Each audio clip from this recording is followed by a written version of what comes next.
अरे साहब, यहां पे तो हमारा दुश्मनी भारत है और भारत के साथ ही हमारी दुश्मनी है, वरना भारत किसको लेके करता। सोच, ये कर्ज मांगने का, कर्ज वापस न देने का, रोल ओवर करने का, दोबारा भीख मांगने का, अपनी जमीन को गिरवी रखना और अपनी मिट्टी को बेचना, इसके अलावा पाकिस्तानियों के पास कोई बिजनेस। लेकिन आप ये बताओ, मैं इन वामपंथियों के साथ कैसे लड़ूं? मैं ऑपरेशन करता हूं नक्सलियों के खिलाफ दिल्ली। जय हिंद दोस्तों, मैं हूं मेजर गौरव आर्य और आप देख रहे हैं द चाणक्य डायलॉग्स। इस वीडियो को लाइक करिए, हमारे चैनल को सब्सक्राइब करिए, बेल आइकन दबाना बिल्कुल मत भूलिएगा दोस्तों। इंडियन नेवी ने कमाल कर दिया है। आईएनएस विक्रमादित्य और आईएनएस विक्रांत, दो कैरियर बैटल ग्रुप्स यानी कि सीबीजीज को उन्होंने अरेबियन सी में डाल दिया। एक साथ दो कैरियर बैटल ग्रुप। मैं आपको बताता हूं इससे हुआ क्या है। इससे हड़कंप हो गया। चीन और पाकिस्तान के माथे पे पसीने छूटने लगे और क्या हुआ है यह मैं बाद में बताऊंगा। पहले मैं आपको कॉन्सेप्ट समझा दूं आसान भाषा में कि इंडियन नेवी ने दोस्तों करा क्या है और क्यों करा है। सबसे पहली बात, जब एयरक्राफ्ट कैरियर चलता है, विक्रमादित्य हो, विक्रांत हो, जब ये चलते हैं तो अकेले नहीं चलते।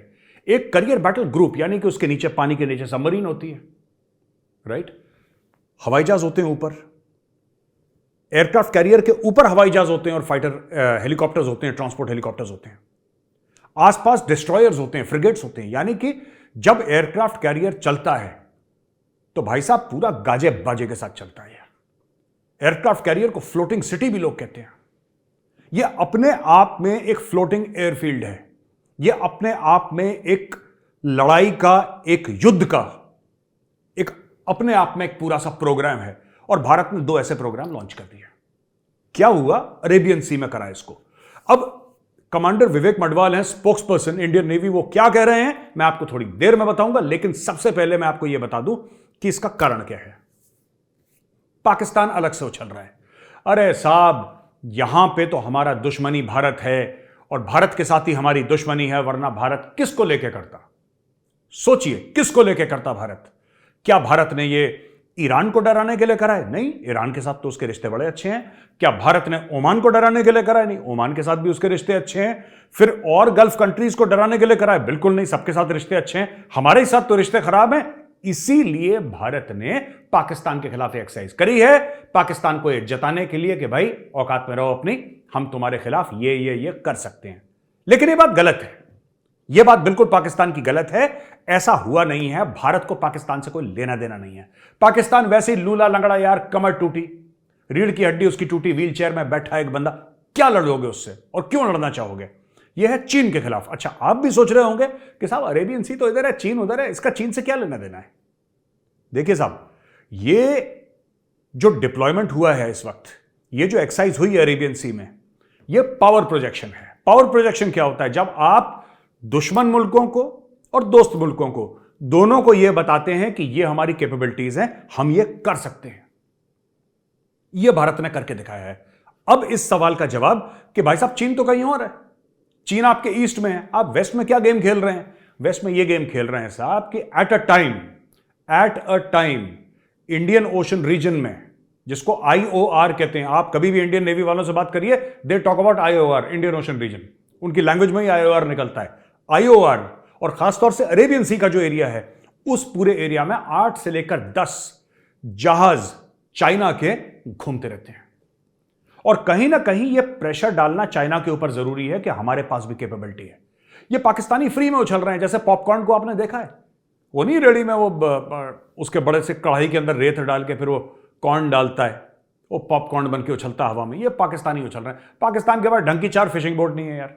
ये क्यों उछल रहे हैं कि हमारे खिलाफ, हमें पाकिस्तान के खिलाफ करने की जरूरत नहीं। ये जो एक्सरसाइज है, ये चाइना को बताने के लिए कि भाई साहब ऐसा है, बी वेल प्रिपेयर्ड, हम लोग आ रहे हैं वहां पे और ये एरिया हमारा है।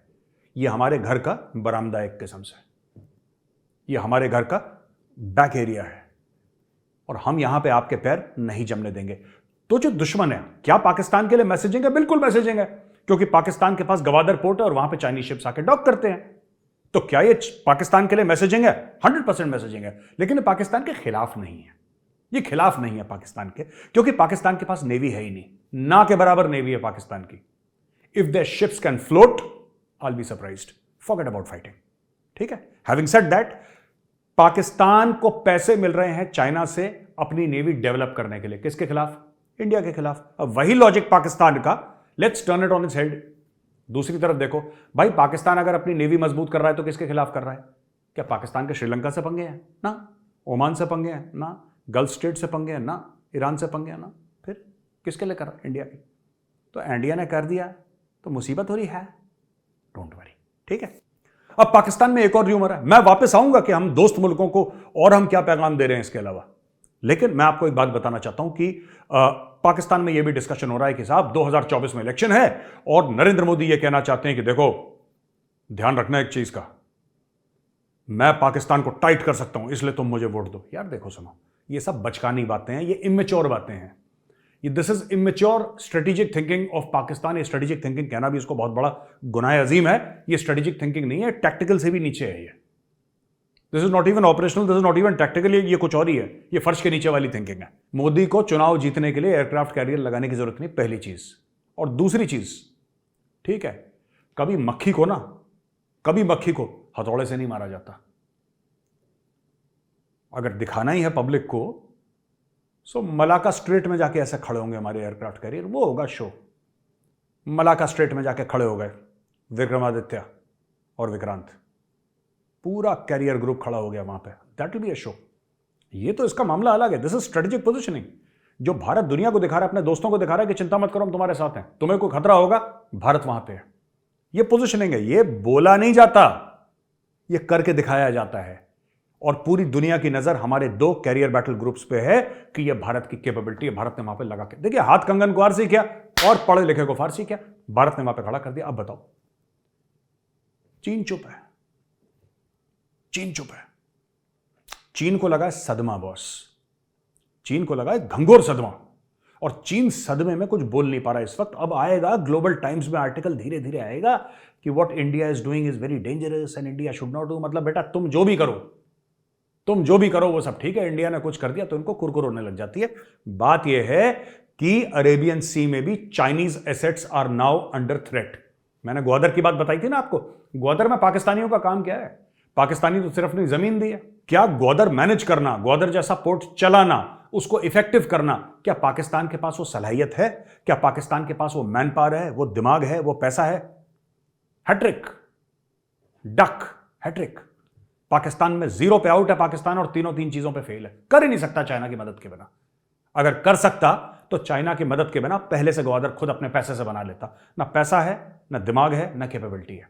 तीनों में पाकिस्तान 0 पे आउट, डक। तो दोस्तों ये कहने वाली बात है कि चाइना को सबसे पहले वहां पे थ्रेटन करना, अरेबियन सी में चाइना के ऊपर प्रेशर डालना। अब मैं आपको बताता हूं कि कमांडर विवेक मडवाल ने एग्जैक्टली बोला क्या है। ये इंडियन नेवी के स्पोक्सपर्सन है। इन्होंने बोला है कि this demonstration of naval prowess underscores India's commitment to safeguarding its national interests, maintaining regional stability and fostering cooperative partnership in the maritime domain. यानी कि ये जो डेमोन्स्ट्रेशन नेवल ताकत का, ये जो हमारा जो नेवी की जो ताकत है, ये हमारे जो नेशनल इंटरेस्ट है, जो हमारे देश के इंटरेस्ट है, उनको सेफगार्ड करना, उनको बचा के रखना, रीजन में स्टेबिलिटी मेंटेन करना। देखिए बोला क्या है उन्होंने, इसके read between the lines, regional stability. Unstable कौन कर रहा है रीजन को? चाइना कर रहा है। पाकिस्तान की औकात है अनस्टेबल करने की? पाकिस्तान तो खुद ही अनस्टेबल हो रखा है। तो दोस्तों अब मैं आपको बताता हूं कि कमांडर विवेक मडवाल ने बोला क्या है। ये एक्चुअली जो डेमोन्स्ट्रेशन नेवल प्रोवेस है कि भारत क्या कर सकता है, राइट? भारत क्या कर सकता है, और इसके अलावा रीजनल स्टेबिलिटी, रीजन की पूरी स्टेबिलिटी, अरेबियन सी की स्टेबिलिटी है, इंडियन ओशन की स्टेबिलिटी है, इंडियन ओशन रीजन IOR की स्टेबिलिटी, ये भारत इसके लिए कमिटेड है, राइट? अब इसको अनस्टेबल कौन कर रहा है? पाकिस्तान तो कर नहीं रहा क्योंकि पाकिस्तान खुद ही अनस्टेबल है। इसको अनस्टेबल कर रहा है चाइना, ओके? और fostering cooperative partnership in the maritime domain, यानी कि जो हमारे दोस्त हैं उनको यह बताना कि भाई ये भाईचारे की बात है, आप फिक्र मत करिए, हम आपके साथ खड़े हुए हैं। इसके अलावा यह भी बोला, it marks a significant milestone in the Navy's pursuit of enhancing maritime security and power projection in the IOR and beyond।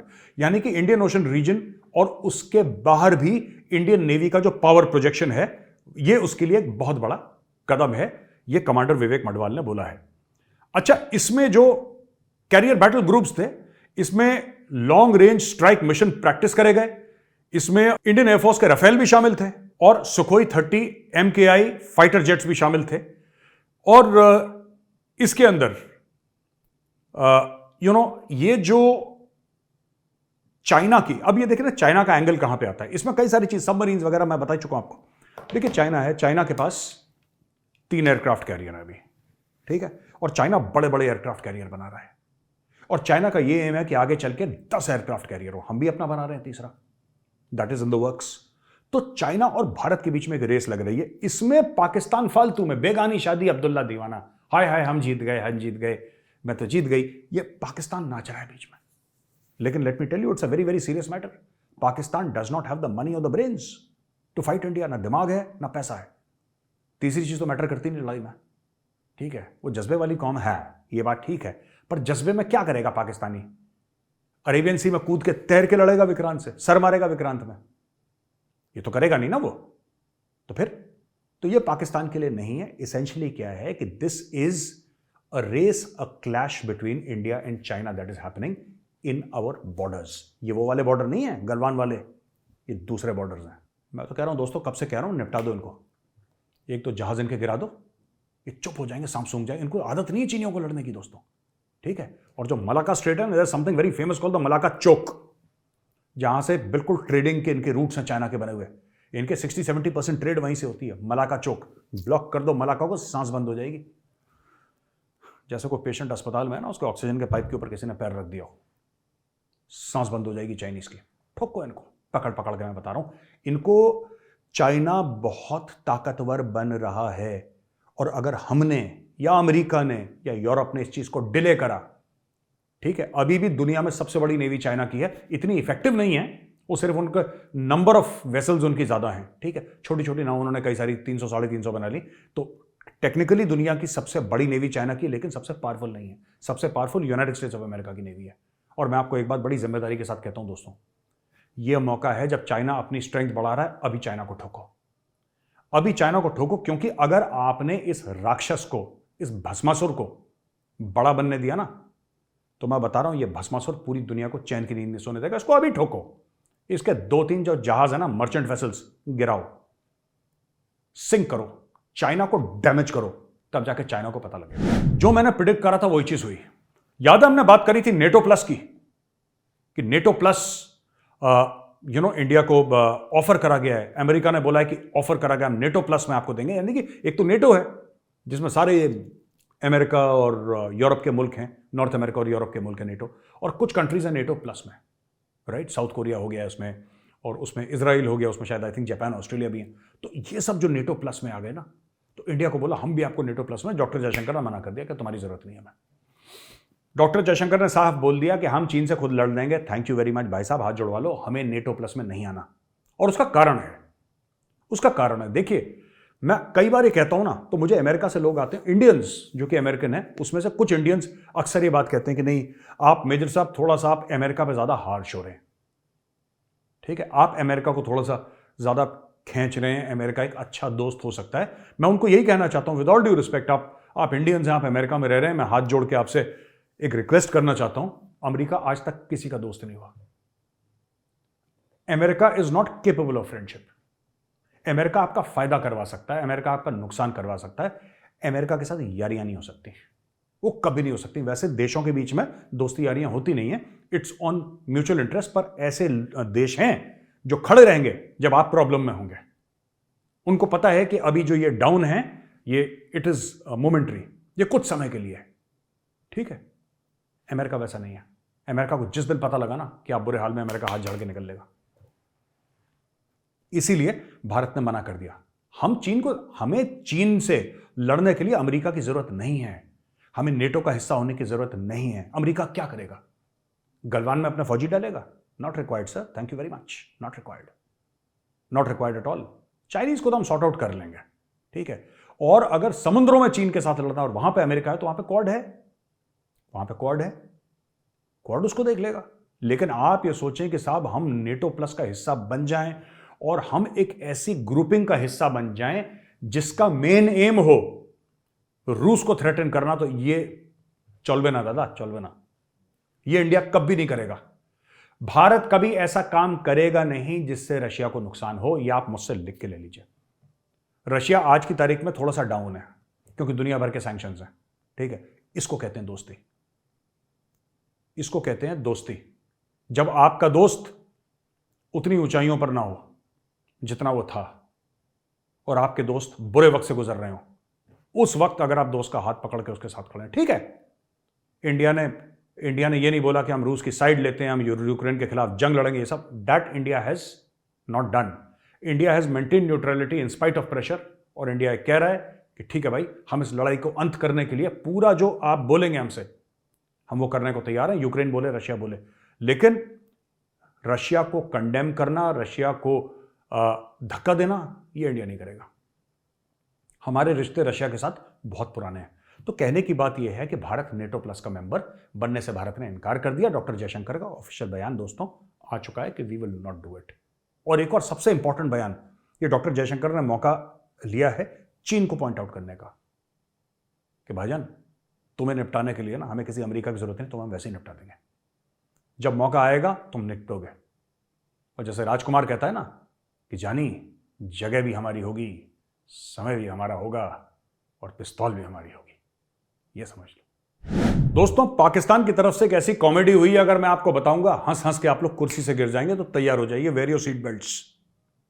कुर्सी की पेटी बांध लीजिए, टर्बुलेंस आने वाला हवाई जहाज में।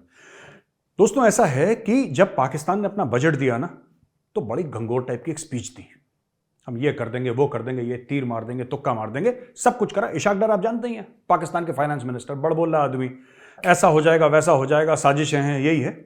तो उसने अपना बजट दे दिया।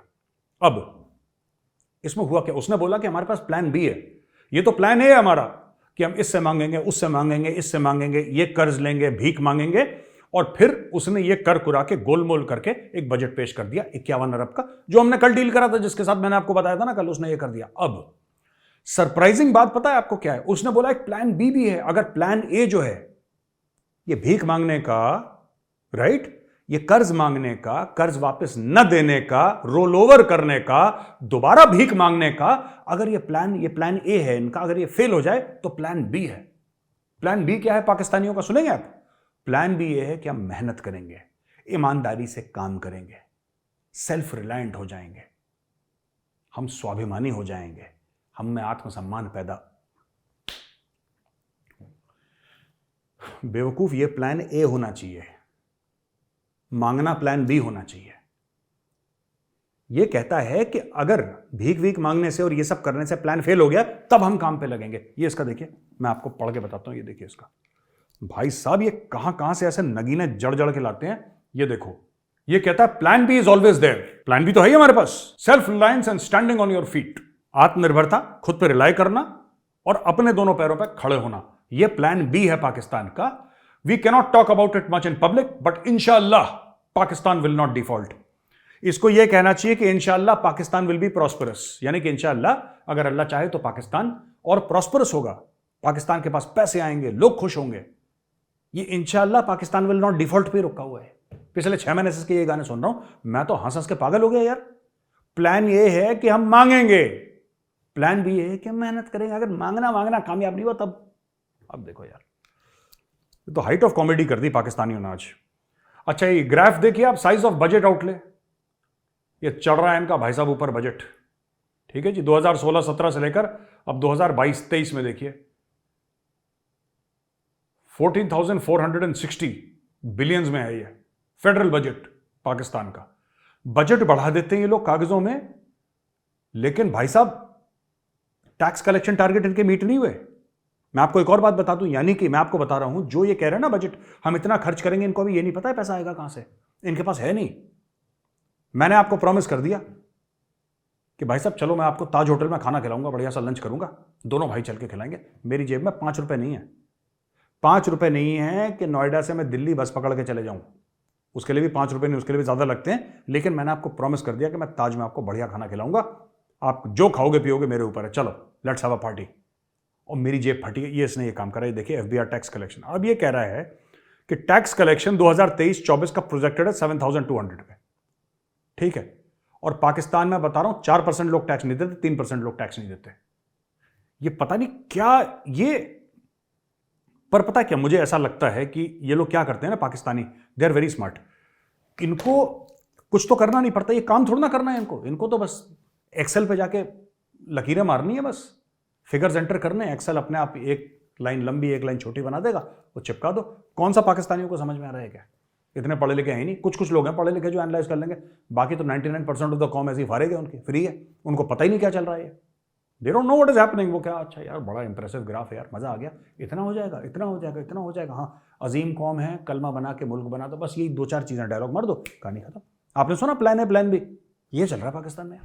दोस्तों पाकिस्तान ने एक और भंड मार दिया, पर कॉन्फिडेंस के पूरे नंबर है भाई लोगों के, मैं बता रहा हूं आपको, कॉन्फिडेंस के पूरे नंबर है 100 आउट ऑफ 100। मैं तो कह रहा हूं 110 आउट ऑफ 100। आपको ब्रिक्स के बारे में पता है ना?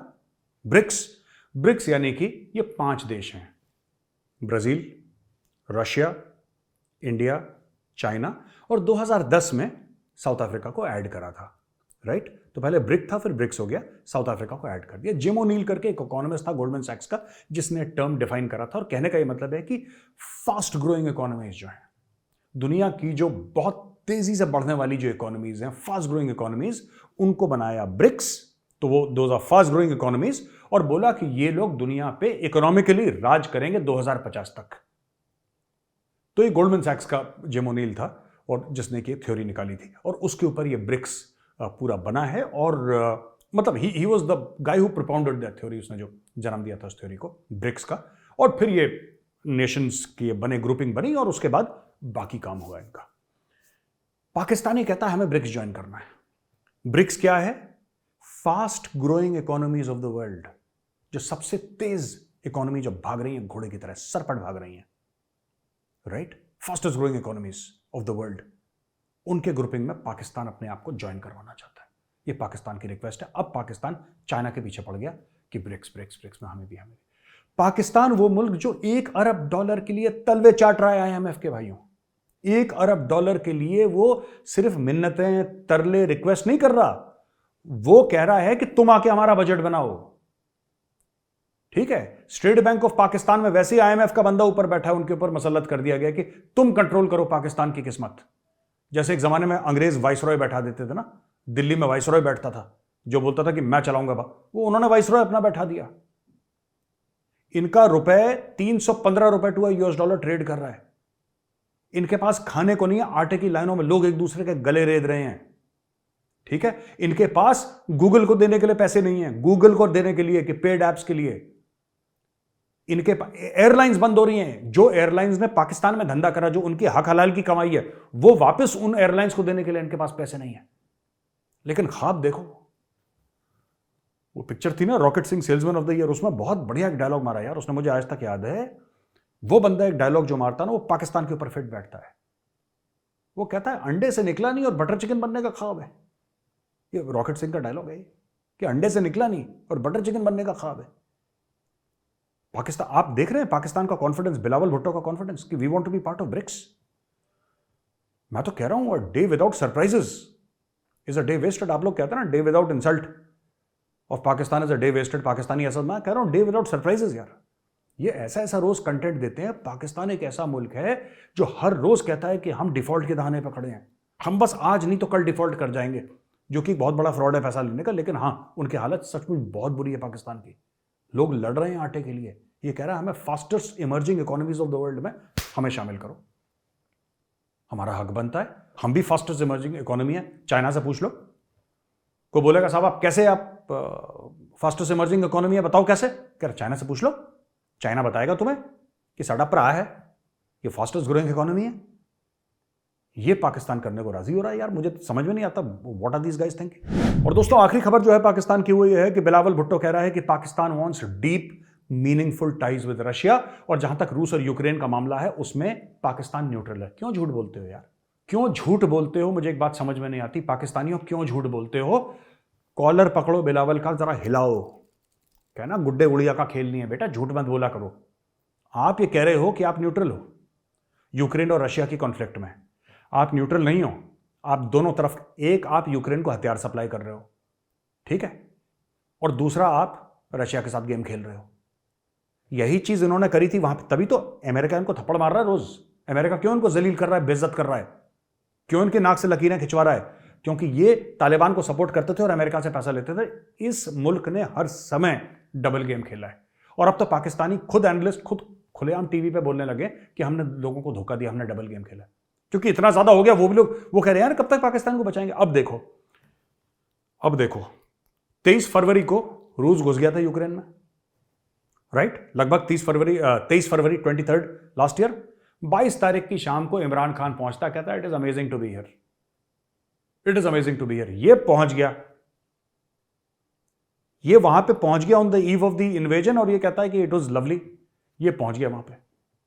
अब ये कहते हैं हम लोग न्यूट्रल हैं। कैसे दुनिया मान ले तुम न्यूट्रल हो यार? तुम तो न्यूट्रल कभी रहे नहीं आज तक। तुम्हें तो जिसने पैसे फेंके हैं तुम वहां नाचे हो, तुम न्यूट्रल तो आज तक नहीं रहे। अब ये कह रहे हैं कि रशिया के साथ हम रिलेशनशिप बनाना चाहते हैं, बनाओ। रशिया के साथ रिलेशनशिप बनाने के लिए पैसे होने चाहिए जेब में। ये कुछ नहीं, रिलेशनशिप का मतलब क्या है मैं बता रहा हूं। ये चाहते हैं रशिया इनको पैसे दे दे या रशिया इनको फ्री में तेल दे दे, बस। और पाकिस्तानियों तुम ये मत सोचना कि मेजर गौरवारी तुम्हें ट्रोल करने के लिए कह रहा है, या मेजर गौरवारी तुमसे नफरत, वो बात अलग है कि करता है, लेकिन मेरी बातों की सच्चाई देखो। मैं क्या कह रहा हूं ये देखो, कौन कह रहा है ये मत देखो, मैं क्या कह रहा हूं ये देखो। तुम रिलेशनशिप बनाना चाहते हो रूस के साथ, बिल्कुल बनाओ, तुम्हारा पूरा हक है। तुम खुद मुख्तार मुल्क हो, अपने दिमाग में तो हो ही खुद मुख्तार, असल में हो नहीं हो तो भगवान ही जानता है, अल्लाह मालिक है तुम्हारा। लेकिन एक बात बताओ, अगर तुम्हें रशिया के साथ रिलेशनशिप बनाने तो सबसे पहला रिलेशनशिप ट्रेड का होता है। तुम उनको कि 80 भी मुसलमान थे, तुसी मुसलमान, वो रशियंस को तुम वो चूरन खिला नहीं सकते, लाहौरी चूरन खिला सकते हो कि हम भी मुसलमान हैं और तुम भी मुसलमान हैं, ये तो नहीं कह सकते उनको रशियंस को। You can't say that. अब रूस कहेगा कि ट्रेड के बारे में बात करो, लेन देन के बारे में बात करो, धंधे की बात करो। क्योंकि आज की तारीख में अगर रूस को कुछ चाहिए तो यूएस डॉलर चाहिए। हाँ ठीक है, उसने रूबल की ट्रेड खोल दी, उसने युआन की ट्रेड खोल दी, उसने रुपये की ट्रेड तो खुली थी पहले से, उसने काफ़ी कुछ ये कर लिया, अपने आप को स्टेबलाइज कर दिया, लेकिन फिर भी आपको यूएस डॉलर चाहिए अक्रॉस द वर्ल्ड। आपके पास है, आपके पास है, आप तो फिर वो चीन से लेके दोगे। तो मैं ये कहना चाहता हूं, जब आप कौम को झूठ बोलते हो, ये बिलावल भुट्टो, आप झूठ मत बोलो। देखो अगर बुरी खबर है कौम को बोलो, बॉस बुरी खबर है यार, नहीं हो पाएगा। उनको उस समय बुरा लगेगा, पाकिस्तानियों को उनको बुरा लगेगा, लेकिन they will understand after some time, यार ठीक है बुरे हाल है, कोई बात नहीं। हर समय बुरे हाल किसी कौम के नहीं होते, कभी अच्छा भी होता है, कभी बुरा भी होता है। अप एंड डाउन, उरूज जवाल हर एक कौम के होते हैं, दैट्स ओके। लेकिन एक बात पाकिस्तान में कंसिस्टेंट है, सारे के सारे झूठे हैं। इसके नाना ने भी झूठ बोला था, ठीक है, इसकी मां भी चूरन खिला के गई। I have a lot of respect for Benazir Bhutto, but उसकी मां ने भी गोलियां दी हैं। अब ये खुद झूठ बोल रहा है। This is a hereditary problem in the Bhutto family. एक बात बताओ, आप कह रहे हो रूस के साथ आप क्या दोगे रूस को? क्या है आपके पास? रूस के पास तेल है, रूस के पास हथियार है, रूस के पास टेक्नोलॉजी है, रूस की वर्ल्ड की टॉप क्लास मेटलर्जी है, रूस की अपनी एक हैवी इंडस्ट्री है। आपके पास क्या है? आप एक ऐसा मुल्क जहां पे 70% लोग काश्तकार हों, जो कि खेती में लगे हों, आप अपने को फीड नहीं कर सकते। उसके लिए आपको बाहर से खाना मंगवाना पड़ता है, अनाज मंगवाना पड़ता है अपने आप को फीड करने के लिए। आपकी कौन सी, आप रूस को दोगे क्या? एक बात बताओ। यही बोलोगे कि हाँ ठीक है, एक काम करो जी, चीन के साथ हम बात कर लेते हैं, हम तीनों बैठ के, और इनका हर चीज ना चाइना पे डिपेंडेंट है। दो मुल्कों के बिना इनका काम नहीं लगता। इनके पैसे तब आते हैं जब गोरा आके अफगानिस्तान में बैठ जाता है, तब इनके पास डॉलर आते हैं, खुद कमाने नहीं। वो तो जैसे मैंने बोला ना, प्लान भी है इनका वो इनका प्लान, मेहनत करेंगे, वो प्लान भी है, प्लान है कुछ और है, ठीक है जी। ये एक चीज हो गई इनकी, और दूसरी चीज इनकी क्या हो गई कि चाइना से बात कर लेंगे। अब ये कुछ नहीं बोलेंगे कि चाइना पाकिस्तान इकोनॉमिक कॉरिडोर बना रहा है, रोड है, आप पहले चाइना आओ, चाइना से फिर पाकिस्तान आओ, हमारे ग्वादर का इस्तेमाल करो, ये एनहांस्ड कोऑपरेशन है। इसके अलावा इनके पास कोई अपनी जमीन को गिरवी रखना और अपनी मिट्टी को बेचना, इसके अलावा पाकिस्तानियों के पास कोई बिजनेस मॉडल नहीं है। There is nothing that Pakistanis can do. मैं चैलेंज करके कहता हूं, ये मेजर गौरवारी का खुला चैलेंज है। और अगर कोई भी पाकिस्तानी ऐसा हो जो ये कह दे कि ना मेजर साहब आप गलत बोल रहे हो, हम ये कर सकते हैं, जमीन के अलावा अपनी जो मिट्टी है देश की, उसको बेचने के अलावा हम कुछ और कर सकते हैं रूस के साथ, तो आप कमेंट में जरूर लिखना या ट्वीट कर लेना मुझे टैग करके। एक बार ट्वीट करके तो देखो, बताओ ना कि मेजर साहब ये चीज है जो रूस तड़प रहा है हमारे बिना, फर फर फर तड़प रहा है, वो पाकिस्तान उसको देगा। क्या दोगे तुम? तुम्हारे पास है क्या देने के लिए? तुम्हारे पास अपनी आवाम को देने के लिए, भूखी आवाम को देने के लिए रोटी है नहीं, बात कर रहे हो रूस की। जैसा मैंने बोला था ना, अंडे से निकला नहीं और बटर चिकन बनने का ख्वाब है। ये हाल है दोस्तों पाकिस्तान के। तो दोस्तों, आई होप आपको आज का वीडियो पसंद आया होगा, अगर आज का वीडियो पसंद आया और लाइक करिए जरूर इस वीडियो को। अब हम चलते हैं क्वेश्चन एंड आंसर्स में। दोस्तों पहला जो सवाल है वो है शांतनु एकबोटे साहब का। Good evening major Arya. Good evening Shantanu ji. ये पुणे से हैं शांतनु जी, कह रहे हैं जय श्री राम। जय श्री राम शांतनु जी, जय Shri Ram. My question to you is how did al Qaeda become active in Assam and how do you look at it from a geopolitical national security point of view. ये जानना चाहते हैं कि जी अलकायदा, पहली बात अलकायदा असम में कैसे एक्टिव हुआ और आप इसको किस तरीके से देखते हैं। देखिए ऐसा है, मैं आपको बताता हूं, असम में जो इन्फिल्ट्रेशन हो रहा है ना, देखिए आप असम अगर आप देखेंगे बगल में वेस्ट बंगाल है, असम में जो इन्फिल्ट्रेशन हो रहा है बांग्लादेशियों का वो कहां से हो रहा है? वो सिर्फ सरहद पार से नहीं हो रहा। आप देखिए दो किस्म से इन्फिल्ट्रेशन हो रहा है। जैसे ये अगर असम का बॉर्डर है और अगर ये बांग्लादेश है, उदाहरण के लिए, वो ऐसा नहीं है लेकिन समझाने के लिए कह रहा हूं मैं, तो यहां पे अगर बांग्लादेश है, कुछ तो यहां पे हो रहा है जिसको यहां पे बीएसएफ जो है बॉर्डर पे बीएसएफ रोक पा रही है, या फिर असम राइफल्स है यहां पे, जो भी है यहां पे डिप्लॉयमेंट फॉरवर्ड फोर्सेस हैं उसको रोक पा रहे हैं। लेकिन ये जो इन्फिल्ट्रेशन है ना, ये कभी रोकते हैं, मतलब जितना, क्योंकि वहां पे एरिया ऐसा है कि हर समय रोकना पॉसिबल नहीं है, फेंसिंग भी है, लेकिन फिर भी बहुत ज़्यादा जब बारिश होती है और मड स्लाइड होती है तो फिर प्रकृति के खिलाफ तो कौन ही लड़ पाता है। ज़्यादा असम में इन्फिल्ट्रेशन वेस्ट बंगाल से हो रहा है, यानी कि वेस्ट बंगाल के अंदर घुस के बांग्लादेशी घुसते हैं वहाँ पे अपना आधार कार्ड लिया, वहाँ पे अपना पैन कार्ड, पासपोर्ट जो बनवाना है वेस्ट बंगाल से बनाइए और वेस्ट बंगाल से अपना नाम बदलिए। आप देखिएगा इवन इन नोएडा, मैं आपको बता रहा हूँ, आप किसी से भी पूछिएगा तुम कहाँ के रहने वाले हो, कहेगा मालदा। सब कहते हैं मालदा। आप किसी से भी पूछना, अगर आपको लगेगा बांग्लादेशी, आप पूछिएगा क्या नाम है तुम्हारा, तो कहेगा कि Sanjay Das from Malda. Everybody is from Malda. मुझे नहीं पता मालदा की इतनी पॉपुलेशन थी। मालदा बहुत मशहूर है, it's a very famous place, but ये सब के सब एक ही डायलॉग मारते हैं यहां पे। मैं बता रहा हूं, मैंने, वो दिन दूर नहीं है जब यहां पे इतने ज्यादा हो गए हैं कि एक, ये लोग आज से 10 साल के बाद, 10 साल भी मैं ज्यादा बोल रहा हूं, ऐसा ना हो कि पहला एमएलए वो बांग्लादेशी हो, वो बोलेगा आई एम फ्रॉम मालदा। तो दोस्तों बड़ा आसान है, बंगाल के अंदर आइए, वेस्ट बंगाल के अंदर, वहां से अपना आधार कार्ड वगैरह बनवाइए और असम में आ जाइए। असम की एक खासियत है, असम का एरिया बहुत बड़ा है लेकिन पॉपुलेशन बहुत कम है। पर स्क्वायर किलोमीटर की पॉपुलेशन असम की बहुत कम है as compare to West Bengal. तो असम में सेटल होना, फॉरेस्ट ट्रैक्स में, हिल ट्रैक्स में, इन्होंने ऐसी ऐसी जगह बना दी हैं असम में जहां की आप यू कैनॉट गो। वो शरिया जोन्स इन लोगों ने असम में बना दिए हैं ऐसे कई सारे। ये जो बांग्लादेश से, इनके साथ आते हैं जमातुल इस्लामी, ये सारा का सारा बांग्लादेश का मैन्युफैक्चर्ड मामला है। वहां से आते रोहिंग्याज, अभी तो भेजे थे सबके सब रोहिंग्या निकाले थे वहां से, तो बड़ा दिल्ली में बड़े सीने में जलन, आंखों में तूफान हुआ था यहाँ पे कुछ लेफ्ट लिबरल्स का, अपने को बड़ा मजा आया। लेकिन इस तरीके से आता है वहां पे, और जमात इस्लामी के साथ आते हैं अलकायदा। आप वहां के कई जगह असम में, और असम में मैं आपको एक और बात बताऊं, बड़ी यूनिक सी चीज है, there is a clash between Assamese Muslims and outside Muslims. जो लोकल मुस्लिम हैं उनको असमीज लैंग्वेज में देसी बोलते हैं। ये मैं आपको बता रहा हूं क्योंकि मैं असम कई बार गया हूं, जाता रहता हूं। जो लोकल मुस्लिम हैं, जो असमीज कल्चर को फॉलो करते हैं, गमूसा पहनते हैं, बिल्कुल लोकल कल्चर, असमीज में बात करेंगे नॉर्मल जैसे बाकी असमीज रहते हैं। अगर किसी ने दाढ़ी बढ़ा ली तो आपको पता लगेगा, दूर से यू कैन आइडेंटिफाई, अगर स्कल कैप पहनेगी तो मुसलमान है, वरना आपको पता ही नहीं लगेगा। उसकी लैंग्वेज बिल्कुल वैसी है जैसा। और असमीज हिंदू और मुस्लिम्स में क्लैश ना के बराबर है, लेकिन असमीज मुस्लिम्स और जो बांग्लादेशी मुस्लिम्स हैं उनके बीच में भी क्लैश है। और वहां पे हिंदू और मुस्लिम्स के बीच में क्लैश है, जो कि बांग्लादेश से आए, उनको बोलते हैं मियाँ। वो कहते हैं जो बाहर से आया बांग्लादेश से वो मियाँ है, और जो यहाँ का जो मुसलमान है इधर असम का, जो लोकल बॉर्न असमीज मुस्लिम है, ही इज कॉल्ड देसी, यानी कि हमारे देश का है, ये देसी है, इंडियन है। That is how they do it. और ये मुझे असमीज लोगों ने बनाया। मैं बहुत बैठा हूँ उनके साथ, असमीज लोगों के साथ, मेरे कई दोस्त हैं वहाँ पे, and they have told me about all these things. तो यहाँ पे अलकायदा वहाँ से आ रहा है। Al Qaeda has a presence in Assam. मैं आपको बता रहा हूँ, al Qaeda has a presence in Assam, it has a presence in Kerala, और ये सब बढ़ता रहेगा। हम लोग तो अभी कश्मीर कश्मीर कश्मीर कह रहे हैं ना, बहुत ज़बरदस्त दोस्त नेशनल सिक्योरिटी थ्रेट है, and the government is doing everything that it can, but I am just telling you there is a very serious threat in Assam, in Kerala. ये बहुत सीरियस नेशनल सिक्योरिटी थ्रेट्स हैं। दूसरा सवाल जो है ऋतुज खैरनार का है। हेलो मेजर, हेलो ऋतुज जी।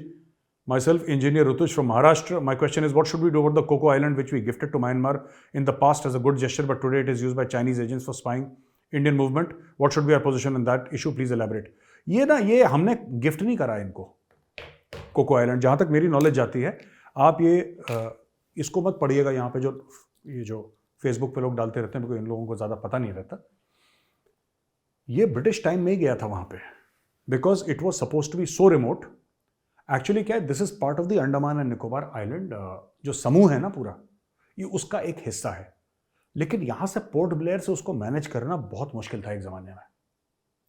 अच्छा, both the territories Burma and India were controlled by the Britishers, तो उन्होंने वहां पे ट्रांसफर कर दिया अंग्रेजों ने, आज से करीब 100-150 साल पहले ट्रांसफर करा। तो ये आज का नहीं है कि भारत स्वतंत्र हो गया और उसके बाद किसी प्रधानमंत्री का दिल दुखा और उसने बोला कि लो कोको आइलैंड आपको, ऐसा नहीं है। ये पुरानी चीज है जहां तक मेरी नॉलेज जाती है। वहां पे चाइनीज अगर हैं वहां पे और वहां से स्पाइंग कर रहे हो, तो चाइनीज करेंगे, कौन सी नई बात है। हमें भी करनी चाहिए, हम भी ऐसा आइलैंड ढूंढे हम चाइना के ऊपर स्पाइंग करें। भाई अगर एक देश चाइना को बोल रहा है कि हमारा आइलैंड ले लो, हम तुम्हें देते हैं, हमारा हक है इसके ऊपर, हम तुम्हें चाइना को देते हैं, तुम यहां से स्पाइंग करो, तो भारत उसमें क्या करेगा? भारत उससे बात ही तो कर सकता है कि भाई मत दो, लेकिन अगर उसको देना है देगा, सॉवरेन कंट्री। भारत को भी करना चाहिए। भारत को क्या करना चाहिए? India should also spy upon China. ऐसे आइलैंड्स आप लीजिए और चाइना के ऊपर स्पाई करिए। He spies, you spy, that's it. तीसरा सवाल है वेदांत शर्मा जी का question, why is there some kind of instability in India since 2-3 months? First, the Hindenburg report against Adani, then George Soros wants to bring down Modi, and then the Bageshwar Dham controversy in my state, MP, then terrorist attack in Punch, then Naxal attack in Chhattisgarh, then Kerala story controversy in South, then Manipur riots in East, and Odisha train accident, and also the Bihar bridge collapse, then the wrestlers are protesting. Is someone from outside doing all this? देखिए, मैं आपको बता रहा हूँ वेदांत जी, first of all आपके question का बहुत बहुत धन्यवाद, जय हिंद आपको। वेदांत जी, ऐसा है कि बाहर से तो जो कर रहा है, आज से नहीं, बाहर से तो भारत के दुश्मन कई हजारों साल से हैं, ठीक है। तो जो मोहम्मद बिन कासिम आया था ना 711 AD में, वो तो बाहर से ही आया था। अलेक्जेंडर आया था तो बाहर से आया था। ये गोरी गजनवी बाद में आए, बाहर से आए थे। मुगल बाहर से आए थे, अंदर से कौन आए थे? ये तो बाहर ही से आए थे। तो क्या बाहर से खतरा है? बिल्कुल खतरा है। क्या ये सब चीज़ें फंड होती हैं बाहर से? हाँ होती हैं, लेकिन कमजोरी हमारी है, कमजोरी हमारी है। गद्दार हमारे घर के अंदर बैठे हुए हैं, और ये हमें बोलना चाहिए यार, हम बोलते नहीं है इसको, हमें लगता है बुरा लगेगा, नहीं, गद्दार हमारे घर के अंदर बैठे। और मैं आपको एक और बात बता दूं, लोग कहते हैं ये कम्युनिटी खराब है, ये कम्युनिटी अच्छी है, ऐसे लोग खराब हैं, ये धर्म के, ये मजहब के, जाति के। सबसे मैं बता रहा हूं, अच्छे बुरे सब में होते हैं। और ये कोई मैं आपको सेक्युलर बात नहीं कर रहा, मैं आपको सच बात बोल रहा हूं। ये बात मैं सच बोल रहा हूं बिकॉज आई नो, मैं जानता हूं, इसलिए मैं कुछ चीजें हैं जो मैं आपको खुल के नहीं बता सकता। जो व्हाट्सएप पे और सोशल मीडिया पे ज्ञान चलता है ना, उसके बरखिलाफ मेरे पास कुछ नॉलेज है जो मैं खुल के नहीं बता सकता, क्योंकि मैं रिसर्च करता हूं, मैं कुछ खास लोगों के साथ उठता बैठता हूं। आई नो सबसे जो बड़े सांप है ना, the most dangerous people in India, more dangerous than Al Qaeda, more dangerous than Islamic State, these are your वामपंथीज। तो दोस्तों, मैं क्यों कह रहा हूं वामपंथी सबसे ज्यादा खतरनाक है? यार ऐसा है ना कि Lashkar Taiba, Jaish Mohammed, al Qaeda, Daesh, Islamic State जो भी है, इनको तो मिलो ठोको, मिलो ठोको, मिलो ठोको, बस कहानी खत्म। इंडियन आर्मी मार रही है, NIA मार रही है, कोई भी एजेंसी होगी, लोकल पुलिस उनको ठोक देंगे। जो वामपंथी है ना, वो तो प्रोफेसर है कॉलेज का। मैं आपको बता रहा हूं, जो कहते हैं ना pen is mightier than the sword, आपने सुना होगा, तलवार से ज्यादा ताकतवर एक कलम होती है। ये जब कलम देश के खिलाफ काम करती है ना, तब आपको पता है कि आने वाली नस्लों को ये लोग बर्बाद कर रहे हैं, आने वाली नस्लों को बर्बाद कर रहे हैं। ये आने वाली नस्लों को ये सिखा रहे हैं, ये इतिहास ऐसा पढ़ाते हैं, ये करंट अफेयर्स ऐसा पढ़ाते हैं कि पूरी की पूरी एक पॉपुलेशन के अंदर हीन भावना हो जाती है कि यार चाइना तो चाइना है, यार फिर चाइना तो China, how can we counter China. मैं आपको बता रहा हूं, ये जो आप लोग समझते हैं ना ये बड़ा हो गया, ये देखिए ट्रेन एक्सीडेंट, मुझे नहीं पता ट्रेन एक्सीडेंट के क्या कारण थे, आई एम नॉट अवेयर, मुझे इसके बारे में नॉलेज नहीं है। और मैं आपको क्यों ये बोलूं कि हाँ ये ऐसा हो गया, मैं भी आपको कोई कॉन्स्पिरेसी थ्योरी यहां पे दे सकता हूं। कई लोग यूट्यूब पे हैं जो कह सकते हैं हाँ ये इसकी साजिश थी, किसी को कुछ नहीं पता। Fact of the matter is this, ये सब बकवास कर रहे हैं, किसी को कुछ नहीं पता और मुझे भी कुछ नहीं पता इसके बारे में। क्या ट्रेन एक्सीडेंट में साजिश हो सकती है? हो तो कुछ भी सकता है, साजिश भी हो सकती है, कोई सेफ्टी सिक्योरिटी का फ्लॉ हो सकता है, कुछ भी हो सकता है, मुझे नहीं पता। वो तो जब इंक्वायरी की रिपोर्ट बाहर आएगी तब पता लगेगा, I don't know. But the fact of the matter is कि भारत को लगातार पिन डाउन करने की कोशिश होती है बाहर से, ये बात सच है। जो आपने पॉइंट रेस करा ना, आपका पॉइंट गलत नहीं, आपका पॉइंट सच है, ऐसा होता है, ऐसा होता है। पर कोई भी आक्रांता हो पुराने टाइम का या कोई भी वो जॉर्ज सोरोस क्यों ना हो, वो कोई भी हो, वो अंदर की मदद के बिना ये काम नहीं कर सकता। और इंटेलेक्चुअल कवर फायर देते हैं वामपंथी। एक बात ध्यान रखना इस चीज का, इंटेलेक्चुअल कवर फायर देते हैं वामपंथी। मुझे उस सीआरपीएफ ऑफिसर की, मैं छत्तीसगढ़ में रेड कॉरिडोर में बस्तर के बीचों बीच मैं उस सीआरपीएफ ऑफिसर के साथ खड़ा था और मुझे उसके आंसू याद हैं, उस सीआरपीएफ ऑफिसर के। उसने पता है मुझे क्या बोला? उसने बोला, मेजर साहब मैं 10 बार जाके ये नक्सलियों को ठोकूंगा, मुझे अपनी जान की कोई परवाह नहीं है। मेरी बीवी को जिस दिन पता लगेगा ना कि मेरा हस्बैंड जो है वो शहीद हो गया, मेरा पति शहीद हो गया, वीरगति को प्राप्त हो गया, वो रोएगी जरूर, लेकिन उसके दिल में गर्व होगा कि देश के लिए उसने अपनी कुर्बानी दे दी। लेकिन आप ये बताओ, मैं इन वामपंथियों के साथ कैसे लड़ूं? मैं ऑपरेशन करता हूं नक्सलियों के खिलाफ, दिल्ली में केस फाइल हो जाता है, दिल्ली में केस फाइल हो जाता है। वहां से फोन से नक्सली फोन करेगा दिल्ली, अच्छा ये ऑपरेशन हुआ है, वहां पे ह्यूमन राइट्स का केस फाइल हो जाता है। कैसे लड़ूं मैं, बताओ? मैं ज्यादा से ज्यादा क्या कर सकता हूं? देश के सिपाही होने के नाते अपनी जान दे सकता हूं, हाजिर है, बोलो कब देनी है जान, मैं चलता हूं जान देने के लिए। लेकिन इन सांपों के साथ मैं कैसे लड़ूंगा? जो आपको देखिए, ब्रिज गिरा बिहार में, रेसलर का प्रोटेस्ट, ये सब देखिए, इतना बड़ा देश है 140-150 करोड़ का, ये तो चलता रहेगा ड्रामा, दैट्स ओके, वो चलता रहेगा, वील मैनेज इट। बट जो सबसे बड़ा खतरा है, मैं आपको बार बार कहता हूं, ये रेडिकल इस्लामिस्ट से नहीं है इतना बड़ा खतरा। उनसे भी है खतरा, मैं मना नहीं कर रहा, उनसे खतरा है, लेकिन जो आपकी नस्लों को डिस्टेबलाइज कर रहे हैं ना, रेडिकल इस्लामिस्ट क्या करेगा? 26/11 उड़ी, आपने ठोक दिया ना उनको सर्जिकल स्ट्राइक से, पुलवामा निपटा दिया ना आपको, बालाकोट में आपने 300 मार दिए उनके, और चुप बैठे। इनको आप, यू कैन कंट्रोल देम, पर जो आपके बच्चों को स्कूल्स में पढ़ाते हैं, जो आपके बच्चों को कॉलेजों में पढ़ाते हैं, आप उनको कैसे कंट्रोल करोगे, ये तो बताओ मुझे। वो तो मास्टर जी हो गए, वो तो प्रोफेसर साहब हो गए, गुरुजी नमस्कार, गुरुजी को कैसे संभालोगे? They are the people who are spreading the poison. ये वामपंथी लोग जो हैं, मैं सारे गुरुओं को नहीं कर रहा, I respect all teachers, but जो वामपंथी है ना, these are the people who are spreading poison in the future generation. ये पूरी नस्ल तबाह करने वाले, ये बहुत खतरनाक लोग हैं, इनको टाइट करना पड़ेगा पहले। आखिरी आज का सवाल है, निशांत टक मुंबई से हैं, ये कहते हैं मैं आपके वीडियोस का रोज इंतजार करता हूं, बहुत बहुत धन्यवाद। निशांत जी लिखते हैं कि मैं ये आपसे सुनता रहता हूं कि अफगानिस्तान बहुत इंपॉर्टेंट है और पाकिस्तान एडवांटेज लेता है ज्योग्राफिकल प्रॉक्सिमिटी का। मैं आपसे ये जानना चाहता हूं कि अफगानिस्तान इतना इंपॉर्टेंट वेस्ट और नेटो के लिए क्यों है? बहुत अच्छा सवाल है, जिसका सवाल, इस सवाल का जो जवाब है निशांत जी बहुत लंबा है, तो मैं इतना लंबा जवाब नहीं दूंगा कि उसमें 20-25 मिनट लग जाएंगे मैं आपसे समझाने में। लेकिन मैं आपको शॉर्ट में बताता हूं कि it is access to Central Asia. ऐसा होता है, पाकिस्तान क्यों इंपॉर्टेंट है? क्योंकि अफगानिस्तान के बगल में, अफगानिस्तान क्योंकि ऊपर रूस है, और ट्रेडिशनली ये रहा है, जब जार भी थे ना वहाँ पे, जब कम्युनिज्म की रेवोल्यूशन नहीं आई थी, सोवियत रशिया नहीं बना था, उसके पहले भी ग्रेट गेम यहाँ पे खेला जा रहा था। आपने क्या बताऊँ मैं आपको, आपने वो पिक्चर देखी है केसरी, जिसमें दिखाया है कि वो सिख सोल्जर्स वहाँ पे जाके लड़ रहे थे, एंग्लो अफगान वॉर्स की बात है ना? वहाँ पे अंग्रेज जाना क्यों चाहता था अंदर? आप कभी सोचा आपने अंग्रेज को क्या पड़ी थी अफगानिस्तान में जाने की? हर जगह ये नहीं कि ये भी एरिया हमने कैप्चर कर लिया, ये इलाका कैप्चर कर लिया, ये इलाका कैप्चर कर लिया, ये कोई प्रॉपर्टी ब्रोकर थोड़ा है कि प्लॉट घेर लो, ना, everything has to be a strategic aim, you know, everything has to have a strategic aim. आप अगर ईस्ट इंडिया कंपनी को भारत में ला रहे हैं तो आपका एम क्या है? आप अफगानिस्तान को फतेह करना चाहते हैं, आपका एम क्या है? ठीक है ना? रूस जो वार्म वाटर पोर्ट्स ढूंढ रहा है, उसका एम क्या है? आप उसको वार्म वाटर पोर्ट्स डिनाई कर रहे हैं, उसका एम क्या है? हर चीज का एम है। इन एरियाज को ट्रेडिशनली एज अ बफर देखा गया।